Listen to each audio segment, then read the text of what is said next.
Hello बच्चों, एक बार फिर से स्वागत है आपका अपने YouTube चैनल ज्ञान कलश पे। इससे पहले बच्चों हम लोगों ने रिलेशन एंड फंक्शन पे 3 वीडियो लेकर आ चुके हैं, जिसमें हम reflexive symmetric transitive relation, equivalence relation, साथ ही साथ 1-1 मैपिंग, ऑन-टू मैपिंग। उसके बाद बच्चों हमने जो तीसरा वीडियो यानी कि इससे पहले जो वीडियो लाया था उसमें आपको जो पहले चैप्टर में डिलीटेड टॉपिक थे, जैसे कि कौन कौन से डिलीटेड टॉपिक थे, composition of mapping, invertible mapping, साथ ही साथ बाइनरी ऑपरेशन, ये तीनों टॉपिक आपके सीबीएसई या यूपी बोर्ड के एग्जामिनेशन में नहीं थे और हमने पिछले वीडियो में इन सारे डिलीटेड टॉपिक को समझाया था। ओवरऑल हम यूँ कहें कि चैप्टर तो हमने पूरा समझा दिया है, सारे क्वेश्चंस बता दिए हैं। आज बच्चों पूरे चैप्टर पे यानी रिलेशन एंड फंक्शन पर बेस हम 50 क्वेश्चन लेकर आए हैं जो कि करने वाले हैं, और कोशिश करिएगा आप कैसे क्वेश्चन को सॉल्व करें कम से कम समय में।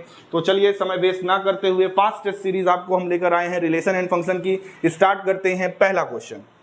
तो पहला क्वेश्चन आपके सामने है, let a binary operation star. आपको बताया था मैंने स्टार क्या है, बाइनरी ऑपरेशन है। बाइनरी ऑपरेशन को स्टार से डिनोट करते हैं। क्या बोला जा रहा है, let a binary operation star be defined on a set A, the operation will be commutative. Commutative क्या होता है, आपने हर जब भी कोई भी फंक्शन या किसी भी फंक्शन को डिफाइन किया है तो हमेशा आपको डिस्ट्रीब्यूटिव, एसोसिएटिव, कम्यूटेटिव ये सारी प्रॉपर्टीज चेक करना रहता है। क्या ये ऑपरेशन कम्यूटेटिव है, क्या ये ऑपरेशन एसोसिएटिव है या नहीं। तो कम्यूटेटिव का आपने पढ़ा है प्रॉपर्टी, ए स्टार बी अगर बी स्टार ए के इक्वल होगा तब हम उस बाइनरी ऑपरेशन या यूँ कहें कोई भी फंक्शन होगा तो उसको हम क्या बोलेंगे, वो कैसा लॉ फॉलो करता है, कम्यूटेटिव लॉ फॉलो करता है। तो जरा देखिए ये ऑप्शन कहीं पे दिख रहा है आपको, पहला ही ऑप्शन आपको दिख रहा है, A star B is same as B star A. तो यहाँ पर पहला ऑप्शन इसका सही होगा। आगे बढ़ते हैं। देखिए यहाँ पर दो ऑपरेशन डिफाइंड है, एक स्टार है और ये एंड का सिंबल बना हुआ है।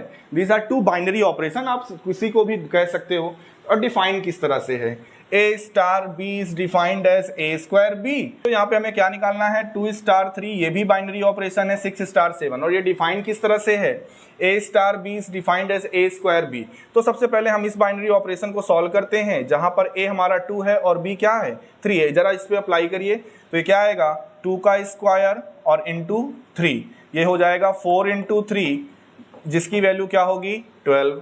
इसी तरह से 6 स्टार 7 सॉल्व करिए, 6 का स्क्वायर इंटू में 7, 6 का स्क्वायर बच्चों कितना होता है 36 इंटू 7, 36 इंटू 7 कितना आएगा जरा देखिए, 36 इंटू 7 करेंगे तो 7 6 जा 42, 4 कैरी आया, 7 3 जा 21 प्लस 4 252।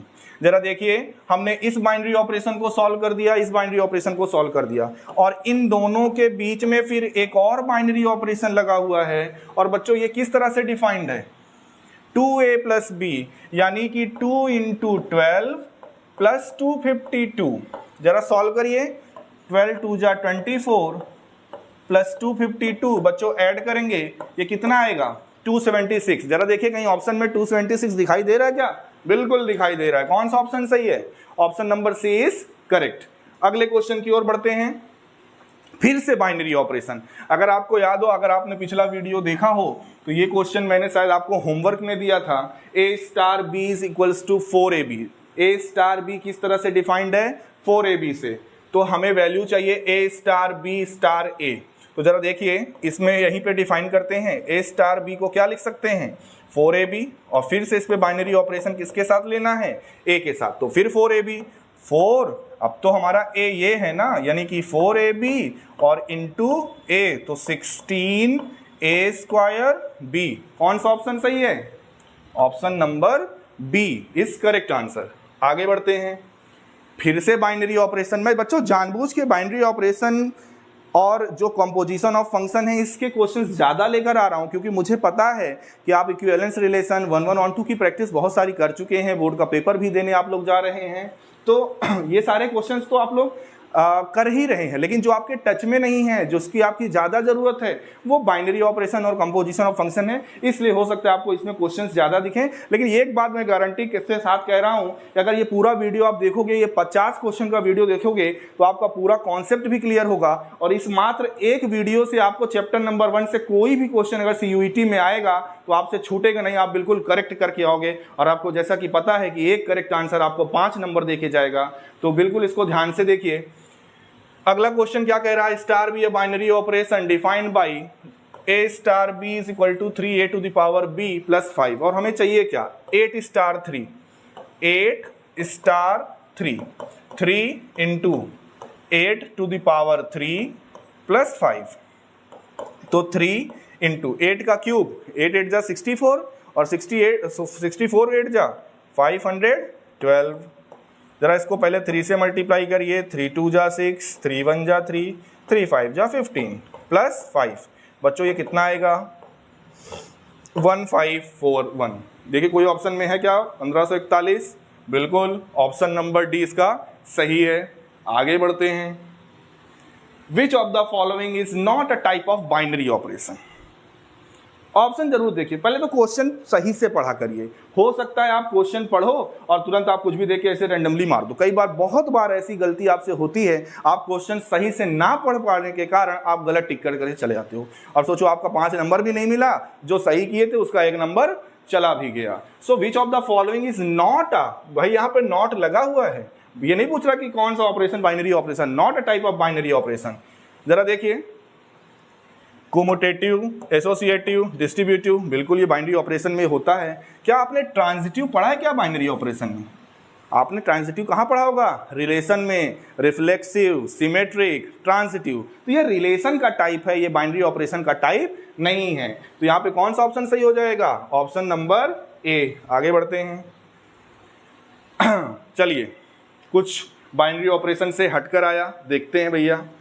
एक सेट बच्चों P है, P में एलिमेंट है 10, 20, 30।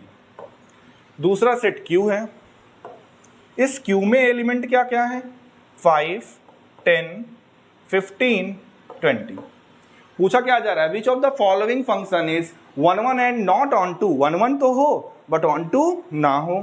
1 1 होने के लिए definition, distinct element of set A related to the distinct element of set B. तो जरा देखिए, 10 5 में जाना, मतलब 10 कहाँ पे जा रहा है? देखिए कोई भी ऑप्शन ऐसा दिखे जो एक का, जैसे 10 20 30 तो चाहिए पहले से, एफ सीसा वाले पार्ट में 10 20 तो 30 और चाहिए। जैसे यहाँ पर देखिए 10 5 पे भी जा रहा है, 10 10 पे भी जा रहा है, क्या ये 1 1 होगा? 10 5 पे भी जा रहा है, 10 10 पे भी जा रहा है, एक एलिमेंट x का y के 2 एलिमेंट पे जा रहा है, 1 1 ये नहीं होगा, चेक ही मत करिए। आगे यहाँ पे देखिए 10 5 पे जा रहा है, ठीक है भैया। 20 कहाँ जा रहा है? 10 5 पे जा रहा है, 20 10 पे जा रहा है और 30 जो है वो 15 पे जा रहा है। आप ही बताइए, जो ऑप्शन नंबर बी है, जरा ध्यान से देखिए, ये बाइनरी ऑपरेशन जो ये ऑप्शन नंबर बी है, क्या ये 1 1 की कंडीशन को सेटिस्फाई कर रहा है कि नहीं? ये जो है ये क्या 1 1 की कंडीशन को सेटिस्फाई कर रहा है कि नहीं? ध्यान से देखिए भाई, distinct element of set A related to the distinct element of set B, तो ये 1 1 की कंडीशन को सेटिस्फाई कर रहा है। देखिए ना, 10 5 पे जा रहा है, 20 10 पे जा रहा है, 30 15 पे जा रहा है। लेकिन ऑन टू के लिए क्या डेफिनेशन होती है? For all y in y there exist x in x such that fx बराबर y। मतलब कोडोमेन के हर एक एलिमेंट के लिए, कोडोमेन के हर एक एलिमेंट के लिए डोमेन सेट में एक एलिमेंट ऐसा होना चाहिए जिस पर आप f ऑपरेट कराओ तो आपको वो एलिमेंट वापस मिले। जरा ध्यान से देखिए, यहाँ 20 बेचारा अकेला बैठा है, इसके लिए कोई यहाँ पर मेंबर P सेट में नहीं है जो इसकी इमेज दे सके। सो कहने का मतलब ये है कि ये 20 के लिए P में कोई एलिमेंट एक ऐसा नहीं मिल रहा है जिसपे हम रिलेशन ऑपरेट कराएं तो ये 20 मिले। इसका मतलब ये फंक्शन 1 1 तो है बट ऑन टू नहीं है, और यही तो हमें निकालना था। Which one of the following function is 1 1 but not onto? तो ऑप्शन नंबर बी इसका क्या हो जाएगा? बिल्कुल करेक्ट हो जाएगा। आगे बढ़ते हैं। फिर से देखिए, एक सेट है M, M में एलिमेंट क्या क्या है? 5 6 7 8। दूसरा सेट है N, N में एलिमेंट क्या है? 3 4 9 10। 5 6 7 8 इसमें है, 3 4 9 10 इसमें। Which one of the following function is neither 1 1 nor onto? ना 1 1 हो ना ऑन टू हो। चलिए भैया देखते हैं। 5 3 पे भी जा रहा है, 5 4 पे भी जा रहा है। क्लियर हो गया, ये 1 1 तो नहीं है। अगर ये ऑन टू भी ना हो तो यही हमारा सही हो जाएगा, आगे देखने की ज़रूरत ही नहीं है। ज़रा देखते हैं भैया, ऑन टू के लिए क्या चाहिए कि कोई भी एलिमेंट यहाँ पर एम्प्टी नहीं होना चाहिए, मतलब हर एलिमेंट के लिए कोई ना कोई एक एलिमेंट यहाँ पर जरूर मिलना चाहिए। 3 4 9 10, 3 मिल रहा है, 4 मिल रहा है, 9 मिल रहा है, क्या 10 मिल रहा है? नहीं। तो मतलब यहाँ पर ये क्या ये ऑन टू है भाई? 3 के लिए इमेज मिल रही है, 4 के लिए मिल रही है, 9 के लिए मिल रही है, 10 के लिए क्या कोई एलिमेंट है यहाँ पर? देखिए ज़रा ध्यान से, 10 के लिए कोई एलिमेंट नहीं है, मतलब ये फंक्शन ना 1 1 है। 1 1 के लिए क्या चाहिए? डिस्टिंक्ट एलिमेंट, यानी 5 6 7 8 के लिए डिस्टिंक्ट इमेज होनी चाहिए। लेकिन यहाँ पर आप देख रहे हो 5 3 से भी रिलेट कर रहा है, 5 4 से भी रिलेट कर रहा है, तो 1 1 नहीं। हमसे पूछा क्या है? जरा ध्यान से देखिए, नाइदर 1 1 नॉर ऑन टू। 1 1 नहीं है, यहीं से क्लियर हो गया। 1 1 नहीं है, ये यहीं से क्लियर हो गया। और ऑन टू नहीं है, इसको भी तो देखना है भाई। ऑन टू नहीं है अगर, तो इसको कैसे देखेंगे कि 3 4 9 10 हर एलिमेंट के लिए कोई ना कोई एक एलिमेंट सेट M में होना चाहिए।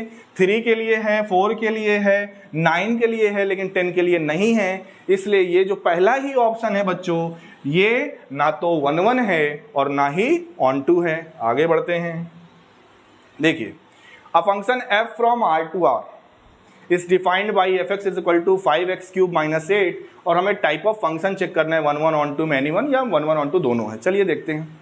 1 1 के लिए देखिएगा, जब भी कभी किसी फंक्शन को 1 1 या ऑन टू दिखाना होता है या चेक करना होता है, डोमेन और को डोमेन सेट बच्चों बहुत इंपॉर्टेंट होता है। R से R पर है, N से N पर है, या पर्टिकुलर डेफिनेट सेट से डेफिनेट सेट तक है, फाइनाइट सेट से इनफाइनाइट सेट पर, कहाँ पे डोमेन और को डोमेन क्या गिवन है उसी पर आपको प्रूफ करना होता है। तो चलिए 1 1 की डेफिनेशन क्या होती है? For all x1, x2 belongs to x, यानी कि R, if f of x1 बराबर f of x2, then what? x1 must be equals to x2। चलिए देखते हैं, f ऑफ x1 जरा यहां से निकालिए, क्या आएगा? 5x1³ minus 8 equals to 5x2³ minus 8 minus 8 minus 8 cut गया, फिर 5 5 कट गया, क्या मिला? Sorry, x1³ equals to x2³। देखिए यहां से आप लिख भी सकते हो x1 बराबर x2, तो हम कह भी सकते हैं 1 1 1, ये फंक्शन 1 1 है। लेकिन अगर आप ध्यान से देखो, कुछ लोग इसको ऐसे भी करना पसंद करेंगे, x1³ minus x2³ equals to 0। उसके बाद यहाँ पर a³ माइनस b³ की आइडेंटिटी लगाएंगे, x1 माइनस x2, और दूसरे ब्रैकेट में क्या? x1 square plus x2 square plus x1 x2। तो बच्चों जरा ध्यान से देखिए, इक्वल टू 0। यहाँ पर अगर आपको ये आप इक्वल टू 0 करोगे तो x1 बराबर x2 मिलेगा, लेकिन क्या ये कभी भी आपको, ये जब इसको 0 की इक्वल करोगे तो x1 और x2 की जो वैल्यू आएगी, क्या वो रियल होगी क्या? जरा आप इसको देखिएगा, जब आप इसको सॉल्व करोगे तो आपको इसकी वैल्यू रियल नहीं मिलेगी, इसकी वैल्यू रियल आपको हमेशा रियल नहीं मिलेगी। तो कहने का मतलब ये है, तो जब रियल है हमारा तो फील्ड रियल ही है ना, हमको तो डोमेन सेट क्या है हमारा? R, तो हमको R में ही रहना है। तो R में तो ये सेटिस्फाई कर रहा है ना, ये सेटिस्फाई नहीं कर रहा है। हाँ, अगर डोमेन हमारा कॉम्प्लेक्स नंबर कर दे तब हम बिल्कुल बोल देते कि 1 1 नहीं है, क्योंकि यहाँ पे सेटिस्फाई नहीं हो रहा है। लेकिन यहाँ पे तो हो रहा है ना, रियल नंबर पे तो हो रहा है, इसका मतलब 1 1 तो है। यानी ये ऑप्शन और ये ऑप्शन तो कट गए। अब 2 ऑप्शन बच रहे हैं कि क्या ये ऑन टू भी है। जरा ऑन टू भी देख लेते हैं। ऑन टू के लिए क्या करते हैं? Let y is equal to 5x³ minus 8, फिर यहाँ से आप x की वैल्यू y के फॉर्म में निकालिए, y प्लस 8 बराबर 5x³, तो x³ बराबर y प्लस 8 बाई 5, तो x बराबर cube root y plus 8 divided by 5। आप बताइए, क्या कभी भी अगर मैंने सपोज करिए यहाँ पर जो भी y की वैल्यू ले ली, जैसे मान लो मैंने y की वैल्यू ले ली -10, y की वैल्यू क्या ले ली? -10, इस पे रखो जरा, तो क्या आएगा? Cube root -10 plus 8 -2 upon 5। क्या आपको डोमेन सेट में कोई ऐसी वैल्यू मिलेगी जिस पर आप ये डेफिनेशन अप्लाई करो तो ये आए? डोमेन सेट में क्या आपको पहली बात तो आप ये स्क्वायर रूट के अंदर या क्यूब रूट के अंदर निगेटिव आ गया, आप तुरंत देख लिए ये भैया क्या है, इमेजिनरी आ गया, मतलब रियल पे है ही नहीं, इसका मतलब ये फंक्शन ऑन टू नहीं है। तो बच्चों इसका कौन सा ऑप्शन सही होगा? Option number A is correct. ये 1 1 है बट ऑन टू नहीं है। आगे बढ़ते हैं, एक्स स्क्वायर प्लस 12, लेकिन देखिए यहां पर क्या है, डोमेन को डोमेन नेचुरल नंबर से नेचुरल नंबर पर है। चलिए देखते हैं what is the type of function. Injective मैंने बताया था 1 1, सुरजेक्टिव मैंने बताया था ऑन टू, बाइजेक्टिव मैंने बताया था both 1 1 and onto, neither surjective nor injective मतलब नाइदर 1 1 नॉर ऑन टू। देखते हैं एन से एन पर अप्लाई करके देखते हैं। भाई नेचुरल नंबर है, 1 से स्टार्ट होता है। अगर आप अलग अलग नेचुरल नंबर लोगे, 1 का स्क्वायर प्लस 12, 2 का स्क्वायर प्लस 12, देखिए आपको यहाँ पे प्रूफ नहीं करना है। आप ये मत सोचिए कि मुझे पूरा प्रोसीजर करके late x1 x2 belongs to this, फिर पूरा प्रोसीजर नहीं, कम समय में चाहिए ना, तो आपको करना पड़ेगा क्या, यहाँ पे 3 का स्क्वायर प्लस 12 देख रहे होंगे आप, अलग अलग नंबर आएंगे। ये distinct element of set x related to the distinct element of set y, मतलब फंक्शन 1 1 है। ऑन टू भी देख लेते हैं। देखिए कोडोमेन क्या है, नेचुरल नंबर है, इसका मतलब ऑन टू की डेफिनेशन ये होती है कि कोडोमेन सेट के हर एक एलिमेंट के लिए आपको डोमेन सेट में एक एलिमेंट ऐसा मिलना चाहिए जहां पर f ऑपरेट करे तो वो एलिमेंट आपको वापस मिले। जरा ध्यान से देखिए, यहां पे 1 बिलोंग करता है कि नहीं। मैंने ले लिया 1, क्या ले लिया, ये 1 ले लिया नेचुरल नंबर, ये कहाँ का लिया है मैंने, कोडोमेन का लिया। ऑन टू अगर होगा यानी कोई ना कोई x की एक ऐसी वैल्यू आपको मिलनी चाहिए जिसके स्क्वायर में, ध्यान दीजिएगा यहाँ पे भी जो आप वैल्यू फिल करेंगे वो नेचुरल नंबर ही होगा, क्योंकि डोमेन सेट भी क्या है, नेचुरल नंबर। तो यानी किसी भी नेचुरल नंबर का स्क्वायर और प्लस 12 करो, क्या कभी भी आपको 1 मिलेगा क्या? मैं एक छोटा सा एग्जाम्पल लेके चल रहा हूँ, और भी एलिमेंट नहीं मिलेंगे, यानी 1 आपको यहाँ पे कभी नहीं मिलेगा, 1 आपको यहाँ पर कभी नहीं मिलेगा। इसका मतलब ये फंक्शन ऑन टू नहीं है, 1 1 है। 1 1 को क्या बोलते हैं, इंजेक्टिव। तो ये आंसर कौन सा सही हो जाएगा, ऑप्शन नंबर सी। आगे बढ़ते हैं, ए सेट है 1 2 3, बी में है 4 5 6, विच of the following function is bijective, मतलब 1 1 भी हो और ऑन टू भी है। तुरंत क्या किया करो, 1 2 3, दूसरे सेट में 4 5 6, 1 मतलब एक एलिमेंट एक ही से रिलेट करना चाहिए। जैसे यहाँ पे देखो 2 4 से भी कर रहा है, 2 5 से कर रहा है, तुरंत इस ऑप्शन को छोड़ दो। यहाँ पे देखो 1 5 से कर रहा है, 2 4 से कर रहा है, लेकिन 3 भी 4 से कर रहा है। अब इससे होगा क्या, देखिए 4 और 5 पे तो आपको मिल जाएगा, लेकिन 6 एलिमेंट बच जाएगा। तो 1 1 तो हो सकता है, लेकिन ऑन टू ये नहीं होगा। अच्छा, वैसे भी डिस्टिंक्ट एलिमेंट से रिलेट करना चाहिए, लेकिन ऑन टू के लिए ये दिक्कत करेगा। सी ऑप्शन देखिए, 1 4 पे जा रहा है, 1 5 पे जा रहा है, तुरंत क्रॉस आपको मिल गया, मतलब ये भी नहीं होगा क्योंकि एक एलिमेंट की 2 इमेज हो रही है। 1 4 पे जा रहा है, 2 5 पे जा रहा है, 3 6 पे जा रहा है, कोई दिक्कत नहीं है, 1 1 भी है, ऑन टू भी है। क्यों? क्योंकि यहाँ पे कोई एलिमेंट एम्प्टी भी नहीं है, यानी option number D is correct. आगे बढ़ते हैं, which of this is not a type of relation, reflexive होता है, सुरजेक्टिव नहीं होता है, सिमेट्रिक ट्रांजिटिव होता है। क्योंकि ये फंक्शन होता है ना 1 1 मैपिंग, ऑन टू मैपिंग, और ऑन टू को ही क्या बोलते हैं, सुरजेक्टिव, मतलब ये टाइप ऑफ रिलेशन नहीं है। आगे बढ़िए, विच of the following relation is symmetric but neither reflexive nor transitive. ये बढ़िया क्वेश्चन। देखिए आपको रिलेशन में एक एलिमेंट क्या दिया हुआ है सेट ए में, जिसपे आपको रिलेशन चेक करना है, वो है 1 2 3। बोला जा रहा है कि वो क्या हो, विच of the following relation is symmetric but reflexive और ट्रांजिटिव ना हो। जरा ध्यान से देखिए, ऑप्शन नंबर सी। आप ये मत सोचिए मैं सर्किल कर रहा हूँ तो ये सही है। 1 1 2 2 3 3 रिफ्लेक्सिव हो गया, ये हमें नहीं चाहिए, नाइदर रिफ्लेक्सिव, यानी ऑप्शन सी हटा दिया। सिमेट्रिक और ट्रांजिटिव देखिए, हमें केवल सिमेट्रिक चाहिए ना, 1 2 2 1 सिमेट्रिक तो मिल रहा है ना। सिमेट्रिक क्या होता है, जो आप एलिमेंट लो उसका रिवर्स मिलना चाहिए। For all A comma B belongs to R, B comma A must belongs to R, तो बिल्कुल है। अगर हम यहाँ पर ट्रांजिटिविटी चेक करें, A comma B belongs to R, B comma C belongs to R, तो क्या होना चाहिए, 1 कॉमा 1, यानी ए कॉमा सी भी आर में होना चाहिए कि नहीं।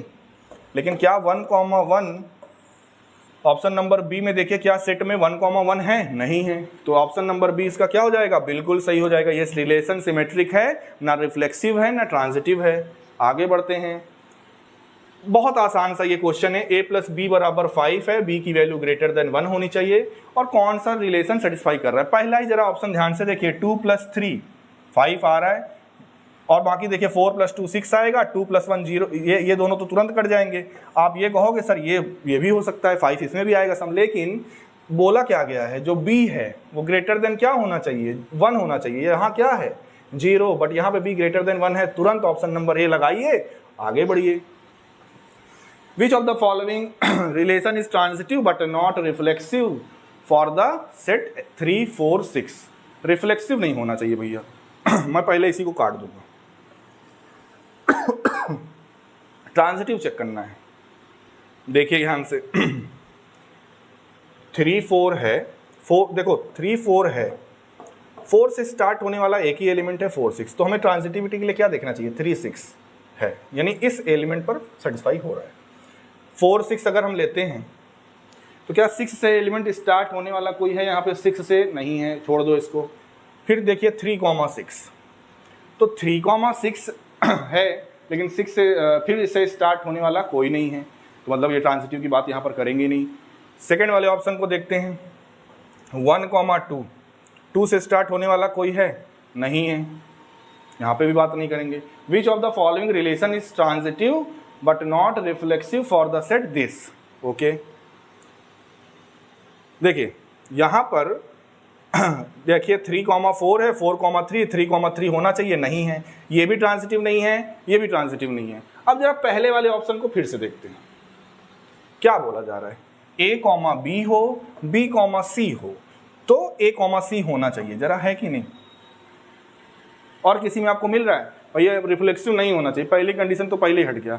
यहाँ पे 3,4 है, 4,3 है, अगर ट्रांजिटिव होता तो 3,3 बिलोंग करना चाहिए इस पे, नहीं कर रहा है। ऑप्शन नंबर डी कटा, ऑप्शन नंबर सी कटा, ऑप्शन नंबर बी भी देख लेते हैं, 1 2 पे जा रहा है, 1 3 पे जा रहा है। अब 1 3 होना चाहिए है, फिर सेकंड पे देखिए 1 3 पे जा रहा है, लेकिन 3 से स्टार्ट होने वाला कोई एलिमेंट है ही नहीं, है क्या, नहीं है। 1 4 पे जा रहा, नहीं, तो हमको ट्रांजिटिव नहीं ढूंढना है, हमको कौन सा रिलेशन ट्रांजिटिव है ये ढूंढना है। शायद आपको पहला ही ऑप्शन एक ऐसा मिल रहा होगा जिसमें आपको ट्रांजिटिविटी की कंडीशन मिल रही होगी, है ना। 3,4 है, 4,6 है, तो 3,6 बिल्कुल है। यहाँ पर देखिए 1,2 है, 2 से स्टार्ट होने वाला एलिमेंट ही नहीं है भैया। यहाँ पे 1,2 है, तो 2 से स्टार्ट होने वाला चाहिए ना, 1 से स्टार्ट होने वाला हम क्या करेंगे, तो यानी ये भी नहीं है। केवल ऑप्शन नंबर ए बिल्कुल सेटिस्फाई कर रहा है, तो इसका कौन सा ऑप्शन सही हो जाएगा, ऑप्शन नंबर ए। आगे बढ़ते हैं।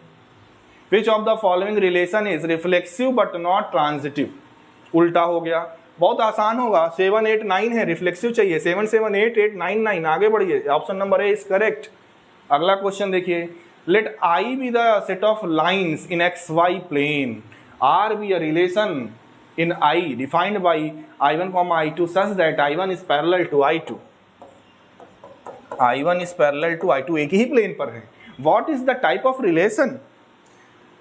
रिफ्लेक्सिव की बात करें, अगर कोई दो लाइन आपस में पैरेलल है तो चाहे इसको इसके पैरेलल कहो, चाहे इसको इसके पैरेलल कहो, सही बात है।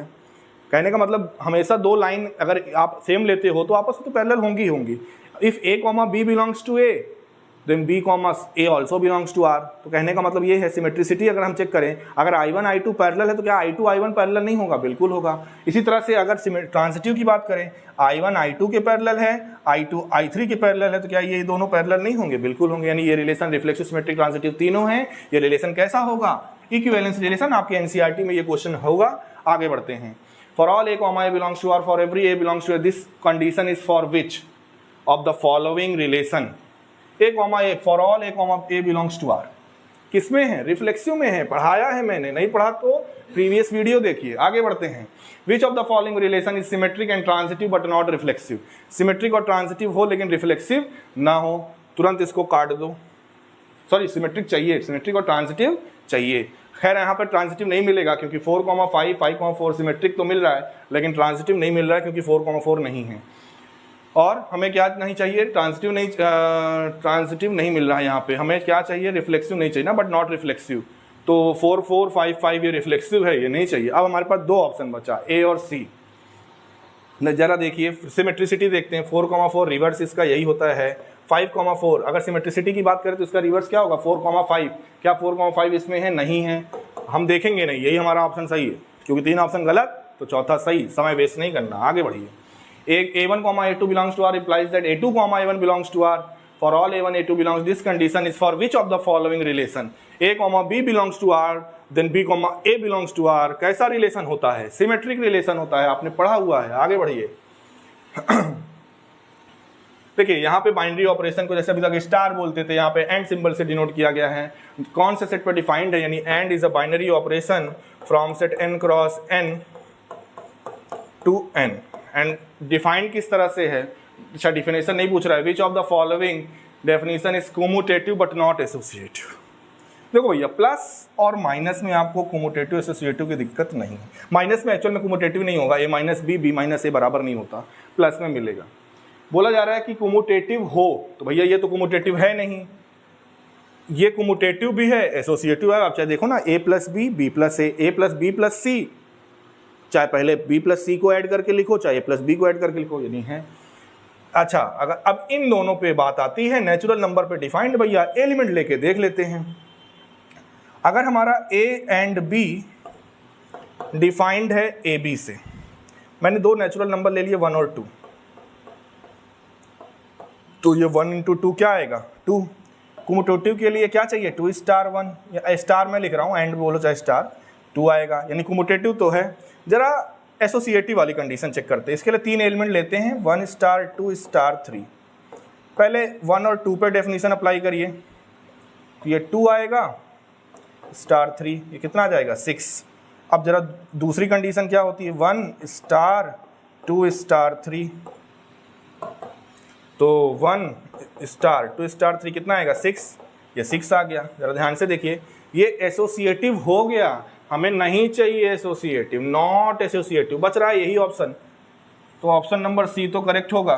बट आप हमको कहोगे सर आपने बताया ही नहीं, तो बिल्कुल 1,2 लेकर इस पर भी देख लो, तो एक बार जब आप देखोगे तो 2 माइनस 8 आएगा, है ना। जब आप कोमोटेटिव की बात करोगे कोमोटेटिव है या नहीं तो क्या आएगा, चलिए देखते हैं इसको जरा थोड़ा सा।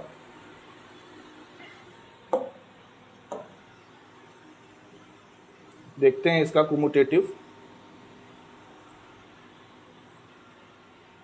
अगर हम a स्टार b ले लें, यानी 1 स्टार 2 ले लें, मैं इसकी बात कर रहा हूँ, तो ये आएगा 1 इंटू 2 यानी 2 माइनस 8। अगर 2 स्टार 1 ले लो तो भी तो यही आएगा, यानी दोनों केसेस में -6 आया, यानी कोमोटेटिव है। जरा एसोसिएटिव ले लो आप, एसोसिएटिव के लिए 1 स्टार 2 स्टार 3 ले लो, 1 स्टार 2 स्टार 3, इस पे निकालो तो ये आएगा 2 स्टार 3 माइनस 8। फिर भाई क्या करोगे आप, वह ए बी माइनस 8 है ना, तो आपने क्या किया ए बी यानी 2 इंटू 3, 2 इंटू 3 ए बी यानी कि 2 माइनस 8 करोगे आप, ए बी माइनस 8 करोगे ना, पहले ए बी करोगे आप, तो ये हमारे लिए ए है, ये हमारे लिए बी है, तो 2 माइनस 8 फिर स्टार आगे 3 रहेगा, तो ये आ जाएगा -6 स्टार 3। फिर इस पर डेफिनेशन लगाएंगे ए बी माइनस 8, तो -18 माइनस 8। अब जरा बदल दो 1 स्टार 2 स्टार 3, अब लगाओ जरा इस पे, तो आप जरा देखो 1 स्टार ए बी माइनस 8, यहाँ 2 3 है ना, तो यहाँ पे आएगा 6 माइनस 8, ये क्या आ जाएगा 1 स्टार -2। फिर से ए बी माइनस 8 करो, -2 माइनस 8 -10 आ जाएगा, यानी आप देख रहे हो कि एसोसिएटिव नहीं है, यानी ऑप्शन नंबर सी क्या है सही है। आगे बढ़ते हैं, क्या बोल रहा है, which of the following are both commutative and associative. पहले मैं जिक्र कर चुका हूं कि प्लस वाला कोमोटेटिव एसोसिएटिव दोनों होता है, ये भी शायद आपको पिछले क्लास में या तो होमवर्क दिया था या इस टाइप का क्वेश्चन आप कर सकते हो। क्या होगा 4 माइनस 5 प्लस 4 इंटू 5 का स्क्वायर 25, यानी -1 प्लस 25 चौको 100, 100 माइनस 1 यानी 99। Option number D is correct. आगे बढ़ते हैं, let A be binary operation star defined on set A, the operation will be commutative. फिर से वही चीज, ऑपरेशन कोमोटेटिव कब होगा, जब ए स्टार बी और बी स्टार ए सेम होगा। अब देखिए गॉफ फॉग यानी कंपोजिशन ऑफ मैपिंग में बता चुका हूं, चलिए देखते हैं। अगर x पे ऑपरेट कराते हैं तो ये आता क्या है, gfx, यही आता है। फिर से बाद में एक्चुअल में कुल मिला के ऐसे हो जाएगा, आप चाहे तो देख लीजिएगा। तो fx हमारा क्या है, 3x - 5। अब g लगाएंगे, gy है 6y², तो ये हो जाएगा 6y² मतलब 3x - 5 का होल स्क्वायर, है ना। अब h लगाएंगे, h क्या है, tan z, तो बस tan लगा के पूरा का पूरा यही 6 3x - 5 का होल स्क्वायर, यहाँ पे होल स्क्वायर रहेगा, यहाँ पे नहीं।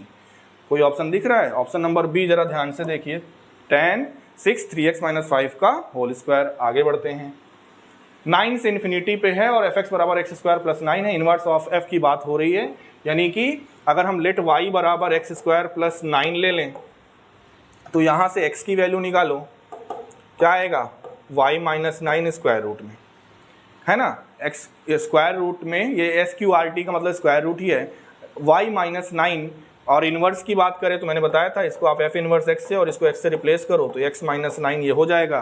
कोई दिख रहा है आपको, स्क्वायर रूट x - 9, पहला ऑप्शन बिल्कुल सही है। ध्यान से देखा करिए, आपको रेंज सेट यानी को डोमेन सेट भी 9 से इन्फिनिटी दिया, अगर r दिया होता तो बिल्कुल ये ना होता, लेकिन ये 9 से इन्फिनिटी है तो बिल्कुल ये ऑप्शन सही है। आगे बढ़ते हैं, m दिया हुआ है भैया 7 8 9 और पूछ रहा है कौन सा फंक्शन इन्वर्टिबल है।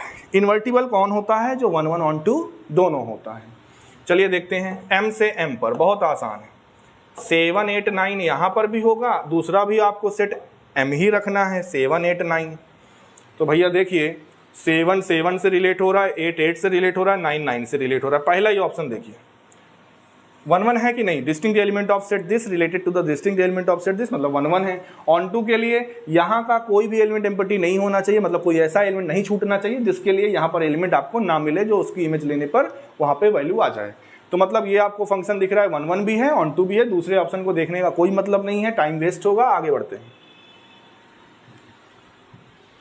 अ फंक्शन इज इन्वर्टिबल, अभी बताया 1 1 on 2 दोनों होगा तो इन्वर्टिबल होगा, और 1 1 on 2 दोनों होगा तो ऐसे फंक्शन को क्या बोलते हैं, बाइजेक्टिव। आगे बढ़िए, f r से r पर डिफाइंड है, fx बराबर cos x, gx बराबर दिस। आपको g कंपोजिट f चाहिए, डेफिनेशन f gx होती है, तो f gx क्या है, 7x³ + 6, f लगाइए यानी cos, बस x की जगह पे भी वैल्यू रख दो, 7x³ + 6। तुरंत ऑप्शन की तरफ नजर दौड़ाओ, पहला ऑप्शन सही, आगे बढ़ो। f from r to r is given by fx equal to this, find। इस तरह से क्वेश्चन मैं क्यूब के फॉर्म में करवा चुका हूं पिछले वीडियो में। f of fx होगा f कंपोजिट f, तो ये हो जाएगा f और fx की जगह पे 5 + x⁴ होल पावर 1/4। फिर से इस पे डेफिनेशन अप्लाई करना है, तो 5 प्लस इस बार x की जगह पे 5 + x⁴ 1/4, ये x हुआ हमारा, पावर 4 है तो 4 और होल पावर 1/4, ये 1/4 4 कट जाएगा, ये आ जाएगा 10 + x⁴ होल पावर 1/4। कोई ऑप्शन दिख रहा है, बिल्कुल दिख रहा है, ऑप्शन नंबर डी। आगे बढ़ते हैं, फिर वही f कंपोजिट g आ गया, तो ये हो जाएगा gfx। इतने क्वेश्चन आपको करा दूंगा कि आपको पेपर में लगेगा अरे ये तो सर ने कराया है, आपको ऐसा बिल्कुल नहीं लगेगा ये कौन सा क्वेश्चन आ गया।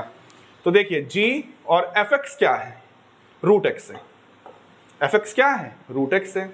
रखिए यहाँ पे g के डेफिनेशन क्या कहती है, जहां पर आपको x है वहां पे √x रखना है। तो बच्चों जब आप √x का स्क्वायर करोगे तो x आएगा 3x + 7, ऑप्शन नंबर सी दिख रहा है ना, 3x + 7। आगे बढ़ते हैं, फिर देखिए fx बराबर cos x, gx बराबर दिस। आई थिंक ये क्वेश्चन पीछे कर चुके हैं, रिपीट हो गया, हमारे टाइपिस्ट की गलती है ये।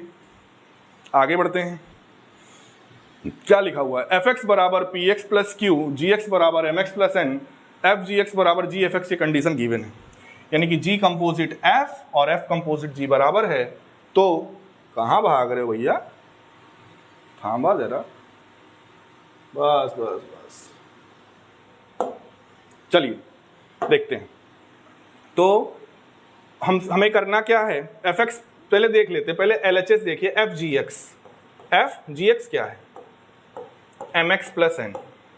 अब इस पे f अप्लाई करना है, तो p और x की जगह पे mx + n + q, p को अंदर मल्टीप्लाई करिए तो pmx + pn प्लस क्यू। इसको इक्वेशन नंबर 1 मानकर छोड़ दीजिए। ये हमने किसको सॉल्व किया है बता भी दें, ये हमने सॉल्व किया है एफ जी एक्स को। अब जी एफ एक्स को देख लीजिए, फिर भाग गया। चल भैया इधर रुक गया। ठीक है भैया, जी एफ एक्स देखते हैं। तो जी एफ एक्स क्या है, पी एक्स प्लस क्यू है। तो यहां पर अप्लाई करते हैं, x की जगह पे क्या रखना है, तो m x की जगह पे रखेंगे P X plus Q plus n, m को अंदर मल्टीप्लाई करिए, M P X plus M Q plus n। इसको इक्वेशन नंबर 2 मानिए और क्वेश्चन में कहा गया कि दोनों बराबर है। जरा इन दोनों को देखिए, अगर आप इक्वेट करेंगे तो यहाँ पे भी पी एम एक्स है, यहाँ पे भी पी एम एक्स है, कट जाएगा कि नहीं, क्योंकि ये गिवन है कि दोनों क्या हैं, इक्वल हैं। और देखिए बचेगा क्या, इधर से मिलेगा पी एन प्लस क्यू बराबर इधर से मिलेगा एम क्यू प्लस एन। जरा ध्यान से देखिए, ये जो पी एन प्लस क्यू है इसको मैं एफ ऑफ एन लिख सकता हूं क्या, देखिए ना, एफ एक्स बराबर पी एक्स प्लस क्यू, तो एफ एन ये हो जाएगा। इसी तरह से इसको मैं जी ऑफ एम एक्स दिया हो ना, तो जी ऑफ क्यू लिख सकता हूं क्या, तो एफ एन बराबर G Q. Option number C यही तो है, एफ एन बराबर जी क्यू, सही है। आगे बढ़ते हैं। हाँ भैया, सपोज ए में एक सेट दिया हुआ है x सच दैट, पहली बात भैया ये देख लो x कहाँ का मेंबर होना चाहिए, नेचुरल नंबर का, और -1 से बड़ा 8 से छोटा। भैया 0 नेचुरल नंबर होता नहीं है, मैं 1 2 3 4 5 6 7, इससे ज़्यादा इस सेट की औकात नहीं है। आगे बढ़ते हैं। दूसरा सेट बोल रहा है y, इसमें ऐसे एलिमेंट आएंगे जो नेचुरल नंबर तो होगा लेकिन -1 से 1 के बीच में होना चाहिए। भैया हमारे गुरु ने तो नहीं सिखाया है ऐसा कोई नेचुरल नंबर की जो -1 से बड़ा और 1 से छोटा। -1 से बड़ा 1 से छोटा कोई नेचुरल नंबर होता है, नहीं होता है। मतलब भैया ये कैसा सेट है, नल्ला सेट है, phi set, null set, void set. पूछ क्या रहा है भैया, कार्टीजन प्रोडक्ट। भैया कार्टीजन प्रोडक्ट पूछ रहा है। एक सेट में फाइनाइट एलिमेंट है, दूसरे सेट में एम्प्टी सेट है, फाइनाइट एम्प्टी। जब आप इनका क्रॉस लोगे तो क्या मिलेगा, फाई है, कहीं फाई, बिल्कुल ये बैठा है। आगे बढ़ते हैं। Let N be the set of natural number and defined है नेचुरल नंबर से नेचुरल नंबर पे एफ एक्स बराबर कैसे डिफाइंड है, एफ एक्स बराबर X plus 1। Which of the following is correct. जरा 1 1 देख लेते हैं पहले, 1 1 ऑन 2 बात कर रहा है। एफ ऑफ 1 ले लो, 2 आएगा, 2 लोगे 3 आएगा, 3 लोगे 4 आएगा। यानी distinct element of set A related to the distinct element of set B, यानी 1 1 की कंडीशन को ये हमारा सेटिस्फाई कर रहा है। ठीक है भैया। ऑन टू भी भैया देखना पड़ेगा। ऑन टू के लिए मैंने क्या बोला था, जब भी किस तरह से चेक करना हो, ये सेट बहुत जरूरी है कहां से कहां पर डिफाइंड हो रहा है। आपका कोडोमेन सेट नेचुरल नंबर है, यानी ऑन टू की डेफिनेशन ये कहती है कि नेचुरल नंबर के हर एक एलिमेंट के लिए आपको एक एलिमेंट डोमेन सेट में जरूर मिलना चाहिए, जिस पर आप ये डेफिनेशन को अप्लाई करो, इस डेफिनेशन को अप्लाई करो तो वो नंबर मिले। मेरे मन में एक नंबर आ रहा है बड़ी तेज से, वो मैंने ले लिया 1, और डेफिनेशन आपने डिफाइन करवाया है भैया एफ एक्स बराबर एक्स प्लस 1। ये एक्स कहाँ का मेंबर है, डोमेन सेट का। ये डोमेन सेट है। कौन सा ऐसा नेचुरल नंबर है जिसको आप एक्स की जगह पे रख दो, डेफिनेशन अप्लाई करो, 1 आना चाहिए, क्योंकि को डोमेन नेचुरल नंबर है, 1 तो मिलेगा ना। भैया कहोगे सर 0 ले लीजिए, 0 प्लस 1 1 आ जाएगा, लेकिन ये 0 क्या आप ले सकते हो, है हिम्मत? नहीं है हिम्मत। क्यों? क्योंकि आपको केवल और केवल नेचुरल नंबर लेना है। डब्लू बना दो, काम हो जाएगा। इसको कुल मिला के यहाँ n से n पर ये 1 1 तो है, बट ऑन टू नहीं है। f is 1 1 but not onto. आगे बढ़ते हैं। फिर से देखिए भैया, a में 2 4 5 है, b में 5 9 11 है। r एक रिलेशन है a से b पर, और डिफाइंड कैसे है, a, b belongs to r is defined as, कैसे डिफाइंड है कि जो b होगा वो 2a प्लस 1 होगा, जो b होगा वो 2a प्लस 1 होगा। ठीक है भैया। यानी कि जरा ध्यान से देखिए, 2 4 5, यहाँ पे क्या है 5 9 11। अगर मैं लिखूँ 2 5, तो जरा देखिए 2a जो b है वो 2a + 1 है कि नहीं, 2 × 2 + 1 यानी 2,5। अब 4,9 ले लो भैया, तो भैया 4 दूनी 8 और 1 प्लस करोगे 9 आ जाएगा, इस पर भी सेटिस्फाई कर रहा है। 5,11 ले लो, 5 दूनाई 10 + 1 हो जाएगा 11, यानी कि आपको कौन सा रिलेशन यहाँ पर सही दिख रहा है, 2,5, 4,9, 5,11। क्या पूछ रहा था हमसे, if a is this and b is this and r is the relation from a to b such that this then inverse relation। भैया अगर आप ये ऑप्शन लगा के चले आए तो आई एम सॉरी, ये गलत है। मतलब भैया ये आपने इनवर्स नहीं निकाला है, ये आपने रिलेशन निकाला है। हमसे पूछा क्या है, इनवर्स रिलेशन। अब जरा करेंगे क्या, पलट दो, जरा देखो 2,5 का इनवर्स 5,2, 4,9 का इनवर्स 9,4, 5,11 का इनवर्स 11,5। तो ऑप्शन नंबर बी नहीं सही है। कौन सा ऑप्शन नंबर सही है, सी। इसीलिए कहता हूं मैं बार बार क्वेश्चन सही से पढ़ा करो। आगे बढ़िए भैया, स्टार एक बाइनरी ऑपरेशन है -1 से 1 पर और डिफाइंड है स्टार बी बराबर A B, then find the identity element. बच्चों पहले आइडेंटिटी एलिमेंट होता क्या है, डेफिनेशन समझिए। If A star E is same as E star A equals to A, अगर ऐसा हो जाए यानी किसी एलिमेंट को लेफ्ट से ऑपरेट करो, राइट से ऑपरेट करो और वही एलिमेंट वापस आपको वो एलिमेंट जिस पर आप ऑपरेट करा रहे हो वो मिल जाए, तो वो ई यानी उस एलिमेंट को हम लोग क्या बोलते हैं, आइडेंटिटी एलिमेंट बोलते हैं। तो चलिए यहाँ पर डिफाइंड कैसे है, ए स्टार बी हमारा क्या है, ए बी है, ठीक है भैया। तो find the identity element, find the identity element of A respect to operation star. चलिए देखते हैं, हम मान लेते हैं भैया आइडेंटिटी एलिमेंट ई ही है और ए स्टार ई हमारा क्या कहता है, देखो ए स्टार ई किसके बराबर होगा, ए के बराबर होगा, यही डेफिनेशन है। और ए स्टार ई को इस डेफिनेशन से क्या लिख सकते हैं, ए ई बराबर ए से ए कट गया, ई बराबर 1। कौन सा ऑप्शन सही है, 1, यानी option number A is correct. आगे बढ़ते हैं, बढ़ो भैया। ओके, आर से जेड पर डिफाइंड है, ये function denotes smallest integer function. ये मत समझ लीजिएगा कि GIF है, ये भैया स्मॉलेस्ट इंटीजर फंक्शन है। मतलब ये कि अगर आपने लिखा 1.2 तो ये 1 नहीं देगा, ये क्या देगा, 2 देगा। स्मॉलेस्ट इंटीजर फंक्शन है, ठीक है। और डिफाइंड किस तरह से है, gx ऐसे डिफाइंड है, हमें वैल्यू किसकी चाहिए, f कंपोजिट g ऑफ 1/2। तो चलिए देखते हैं, इसको g f 1/2 लिख सकते हैं। ओके, तो g f 1/2 क्या आएगा, fx हमारा क्या है, ये ब्रैकेट x डिफाइंड है, यानी इसको हम लिख सकते हैं 0.5। अब अगर मैंने ये आपको एग्जाम्पल समझा दिया कि स्मॉलेस्ट इंटीजर फंक्शन क्या होता है, तो आप लोग बहुत बुद्धिमान हो, तुरंत बता दोगे कि इसकी वैल्यू क्या होगी। 0 ना बोल देना, नहीं पटक के मारेंगे। इसकी वैल्यू क्या होगी, 1 होगी। तो g ऑफ 1, अब भैया इस पे भी तो रखो, 5 की पावर 1, सर जी 5 आएगा। कौन सा ऑप्शन सही है, option number C is correct. आगे बढ़ते हैं, S be the set of all person living in Delhi. भैया एक शहर है दिल्ली, जिसके CM कौन है, Arvind Kejriwal.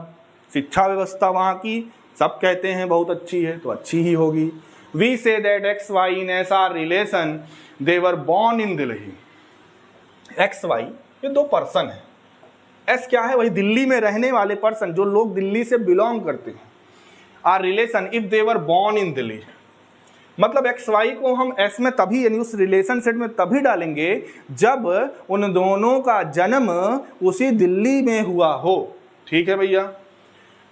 On the same day भी हुआ हो, भैया दिल्ली में भी हुआ हो, साथ ही साथ ये भी कह रहे भैया उसी दिन हुआ। संडे को तुम पैदा हुए तो संडे को हम भी पैदा होने चाहिए, राम संडे को पैदा हुआ, रमेशो संडे को पैदा होना चाहिए, तभी उसी सेट एस में डालेंगे, नहीं तो नहीं डालेंगे। विच one of the following is correct, the relation is an equivalent relation. Equivalent अगर होगा भैया तो रिफ्लेक्सिव, सिमेट्रिक, ट्रांजिटिव तीनों होना चाहिए। उसके लिए होगा कि मान लो दो पर्सन है, दोनों को हमने सेम ले लिया, तो भैया हम खुद हैं, तो हम खुद अगर उसी दिन ही तो पैदा होंगे तो रिफ्लेक्सिव में तो कोई दिक्कत आएगी नहीं। अगर हम सिमेट्रिक की बात करें तो सिमेट्रिक ये कहता है कि अगर X Y belongs to S तो Y X also belongs to S, यानी राम और रमेश पैदा हुए दिल्ली में सेम डे पर, तो रमेश और राम बदल जाएगा क्या? यानी ये रिलेशन रिफ्लेक्सिव भी हुआ, सिमेट्रिक भी हुआ। ट्रांजिटिव देख लो, A related to B and B related to C. क्या हुआ? राम श्याम मनोज, मतलब राम श्याम एक दिन में पैदा हुए, श्याम मनोज उसी दिन, जिस दिन राम श्याम पैदा हुए उसी दिन श्याम और मनोज, श्याम वही कॉमन है दोनों में। इसका मतलब ये हुआ कि राम श्याम मनोज तीनों एक ही दिन, एक ही जगह, एक ही दिल्ली मतलब शहर में पैदा हुए। मतलब ये रिलेशन ट्रांजिटिविटी की कंडीशन को भी सेटिस्फाई कर रहा है।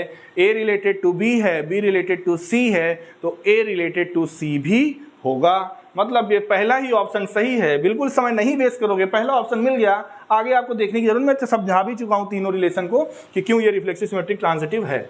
आगे बढ़ते हैं। अब भैया अब डेफिनेशन बदल गई और चालाक, एफ एक्स बराबर जी आई एफ यानी ब्रैकेट ऑफ एक्स इस तरह से डिफाइंड है। तो ये फंक्शन कैसा होगा? 1 1 होगा, ऑन टू होगा, कैसा होगा? मैनी वन होगा। तो चलिए भैया देखते हैं। 1 1 on into 1 1 onto, many one into और मैनी वन ऑन टू। चलिए देखते हैं। अगर हम वन डोमेन रेंज पहले मैं देख लूं, आर आर है डोमेन और कोडोमेन, मैं 1.1 ले रहा हूँ, 1.2 ले रहा हूँ। अगर दोनों पर मैंने ऑपरेट कराया तो दोनों पर 1 आएगा। यही तो जीआईएफ होता है। इसका मतलब हमने लिया 2 डिस्टिंक्ट एलिमेंट, लेकिन इमेज आई एक, 1 1 नहीं है। जहाँ 1 1 होगा तुरंत काट दो। ये बोल रहा है ना 1 1, यहाँ भी बोल रहा है 1 1, तुरंत ऑप्शन नंबर ए बी काटो। अब बचा मैनी वन, बिल्कुल 1 1 नहीं है तो वो मैनी वन ही कहलाता है। अब ऑन टू है कि इनटू है? सर ऑन टू पढ़े, इनटू क्या होता है? जो ऑन टू नहीं वो इनटू। ऑन टू चेक कर लेते क्या ये ऑन टू है कि नहीं। शायद मैं बता चुका हूँ पीछे प्रीवियस वीडियो में, फिर भी ये देख लेते हैं। फिर से वही चीज, ऑन टू के लिए यहाँ के हर एक एलिमेंट के लिए एक ऐसा एलिमेंट इस सेट में जरूर मिलना चाहिए कि ये डेफिनेशन को हम ऑपरेट करें तो वो मिले। मैंने इस कोडोमेन पर एक एलिमेंट ले लिया 0.7। अब आप बताओ इस आर में, यानी डोमेन सेट के आर में कौन सा ऐसा एलिमेंट है जिसको तुम इसके अंदर रखोगे तो 0.7 मिले? भैया नहीं मिलेगा, क्योंकि हमेशा इंटीजर देता है ये। इसका मतलब ये ऑन टू नहीं है, तो ऑन टू नहीं है तो ये क्या होगा? इनटू होगा। Option number C, many one into is the correct answer. आगे बढ़ते हैं। The number of 1 to 1 function, ये आपके लिए होमवर्क। ये मत समझना मुझको आता नहीं है, आता है। मैं बताया हूँ नंबर वाले जितने भी क्वेश्चन है सब बताया हूँ। कमेंट बॉक्स में आप इसका रिप्लाई देंगे कि 1 to 1 फंक्शन के, 1 1 फंक्शन के कौन सा ऑप्शन यहाँ पर सही होगा। फॉर्मूला भी मैं बताऊंगा तो तुरंत निकल जाएगा मेरे मुंह से। आगे बढ़ते हैं। जी एफ और जी है, दोनों आर से आर पर है। एफ एक्स इस तरह से है, जी एक्स इस तरह से है, तो हमें चाहिए क्या? एफ कंपोजिट जी, यानी एफ जी एक्स चाहिए। जी एक्स क्या है? X square minus 2। F operate कराइए, 3 एक्स स्क्वायर माइनस 2 प्लस 1। 3 अंदर मल्टीप्लाई करिए, 3x square minus 6 plus 1 that is 3x square minus 5। कहीं दिख रहा है? बिल्कुल दिख रहा है। Option number B is correct. आगे बढ़िए। एफ एक्स tan x है तो एफ इनवर्स 1 क्या हो? भैया जब भी इनवर्स की बात आती है मैं यही बच्चों को कहता हूँ, एमसीक्यू क्वेश्चन करने का तरीका अलग अपनाइए। आप जब सब्जेक्टिव क्वेश्चन कर रहे हो, यहाँ पे आपको प्रूफ करने का तरीका अलग अपनाइए। इनवर्स निकालना है, तुरंत इसको y मान लो, फिर x की वैल्यू y के टर्म में, x बराबर tan इनवर्स y। x को रिप्लेस करो f इनवर्स x से, y को रिप्लेस करो x से। अब हमें चाहिए क्या? f इनवर्स 1, तो tan इनवर्स 1। और tan में 1 किसकी वैल्यू होती है? अगर प्रिंसिपल वैल्यू ब्रांच आपने आईटीएफ पढ़ाई होगा, हालांकि अगला चैप्टर में पढ़ाऊंगा, तो π/4 की वैल्यू होती है। तो जैसे आप tan π/4 रखोगे तो ओवरऑल ये क्या आ जाएगा? π/4। देखिए ऑप्शन नंबर ए, π/4। बेचारा इंतजार कर रहा था, ये सही है। आगे बढ़ते हैं। आर से आर पर फंक्शन डिफाइंड है 3x स्क्वायर माइनस 5 और gx कुछ इस तरह से डिफाइंड है। फिर से कंपोजिशन चाहिए। इतने क्वेश्चन आपको करा दिए, अगर अब भी आप गलत करके आओ भैया क्या कह सकते हैं? F x 3x square minus 5, ये पिछले वीडियो में मैंने कराया भी है। तो g जब आप ऑपरेट कराएंगे x upon x square plus 1, यानी 3x स्क्वायर माइनस 5 अपॉन, जब इसका स्क्वायर करोगे 9x की पावर 4 प्लस 25 माइनस 2ab होता है ना, 2 3 जा 6, 5 जा 30x स्क्वायर प्लस 1। यानी 25 एक 26। जरा पहला ऑप्शन देखिए, 3x² - 5 अपॉन 9x की power 4 - 30x² + 26। Option number A is correct. आगे बढ़ते हैं। ए में एलिमेंट है 1 2 3, then the number of relation containing 1 2 and 1 3। ये अच्छा क्वेश्चन है, इसको मैं कराऊंगा, आपको डरना नहीं कि होमवर्क दे दूंगा। Then the number of relation, एक ऐसा रिलेशन हमें बनाना है जो 1 2 और 1 3 दोनों को कंटेन करे। है 1 2 3, बी में क्या है बी में कुछ नहीं है, रिलेशन ए क्रॉस ए पे होगा। तो हमें ऐसा रिलेशन चाहिए जो 1 2 1 3 को कंटेन करे। भैया 1 2 और क्या हो, विच 1 2 1 3 पहले भर दो, विच आर रिफ्लेक्सिव। रिफ्लेक्सिव होगा 1 1 2 2 3 3, ये तो होना ही चाहिए। सिमेट्रिक भी हो रिफ्लेक्सिव भी हो, तो रिफ्लेक्सिव होगा सिमेट्रिक के लिए 1 2 है तो 2 1, 1 3 है तो 3 1, और इतने प्रकार आप रोक दीजिए। देखिए ये रिलेशन रिफ्लेक्सिव भी है, सिमेट्रिक भी है, 1 2 1 3 को कंटेन भी कर रहा है। आपके पास दो एलिमेंट और बच रहे होंगे, कौन कौन से, 2 3 और 3 2। अगर आप उसको डाल देंगे तो भैया ट्रांजिटिविटी कंडीशन हो जाएगी, लेकिन हमें ट्रांजिटिविटी कंडीशन नहीं चाहिए। तो ऐसे कितने रिलेशन बनेंगे जो इसको कंटेन करेंगे? कौन सा ऑप्शन सही होगा? Option number A is correct. आगे बढ़ते हैं। एफ और जी डिफाइंड है इस तरह से, और आपको क्या चाहिए? F composite G. वैसे G composite F of X, तो F of G X. Question मैंने बहुत करा दिए इस टाइप के। एफ x² - 2, बस आपको रख देना 3x² - 2 प्लस 1। शायद किया हूँ अभी question. 3x² - 6 + 1, 3x² - 5। Option number B is correct. चलिए ये आखिरी क्वेश्चन है। आखिरी क्या है, इसमें 5 क्वेश्चन है बच्चों, और आपका केस बेस्ड स्टडी भी लास्ट के 10 क्वेश्चन रहते हैं। इसलिए देखिए मैं पढ़ दे रहा हूँ। Meenakshi and Meenaj were playing snake and ladder game, both of them rolled the dice alternately, possibly outcomes in each throw by Meenakshi and Meenaj respectively are shown by the relation. ये रिलेशन सेट आपको दिया गया।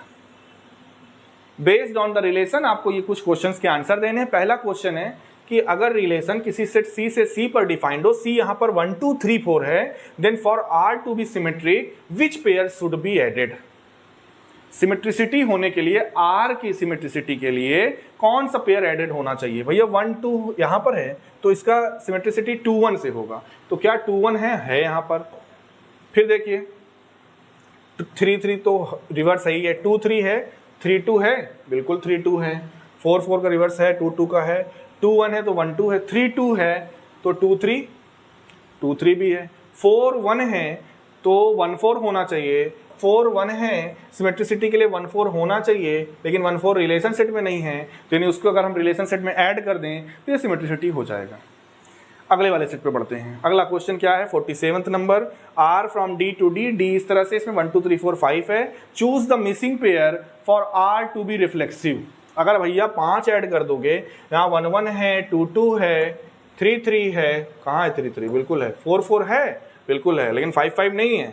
5 5 ऐड करिए रिफ्लेक्सिव के लिए। अगला question क्या कह रहा है? A में 1 2 है, choose the relation from A to A that is transitive. क्या होना चाहिए? ट्रांजिटिव होना चाहिए। इनमें से कौन सा ऑप्शन सही है? चलिए A, B, B, C, तो A, C यानी 1 2 होना चाहिए, है। 1 2 2 1, तो 1 1 है, इन दोनों पे सेटिस्फाई कर रहा है। इस पे भी देख लेते हैं। 2 1 1 1 है, 2 1 1 2, तो 2 2 होना चाहिए, है क्या 2 2? भैया देखिए ना, 1 2 A, B, B, C, तो 1 1 है, लेकिन अगर आप 2 1 ले रहे हो, फिर 1 2 ले रहे हो, तो ट्रांजिटिव के लिए 2 2 होना चाहिए, लेकिन नहीं है। ऑप्शन नंबर 1 काट दीजिए।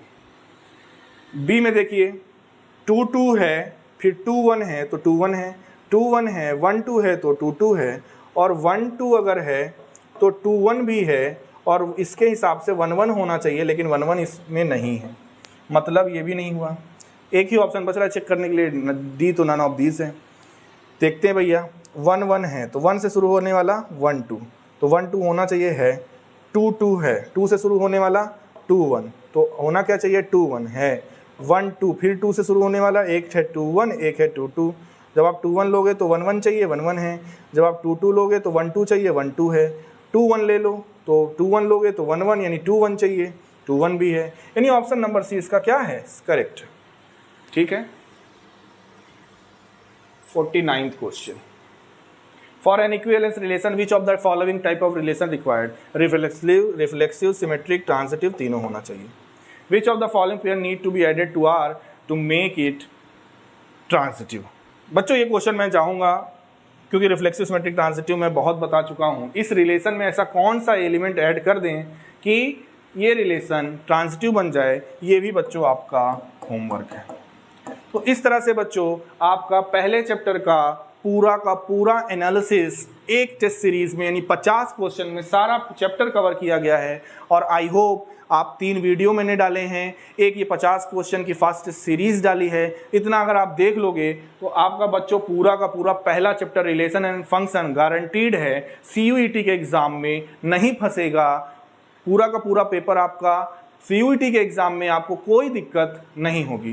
साथ ही साथ जो बच्चे बोर्ड का पेपर देने जा रहे हैं उनके लिए भी मैं यही कहना चाहूँगा बच्चों, आपके MCQs में छोटे छोटे क्वेश्चंस में मिलेंगे क्वेश्चन, आपके लिए भी ये वीडियो काफ़ी यूज़फुल रहेगा। तब तक के लिए ऑल द बेस्ट, मिलते हैं नेक्स्ट वीडियो में ITF यानी इनवर्स ट्रिग्नोमेट्रिक फंक्शन के साथ। तब तक के लिए all the best for your upcoming examination. Okay.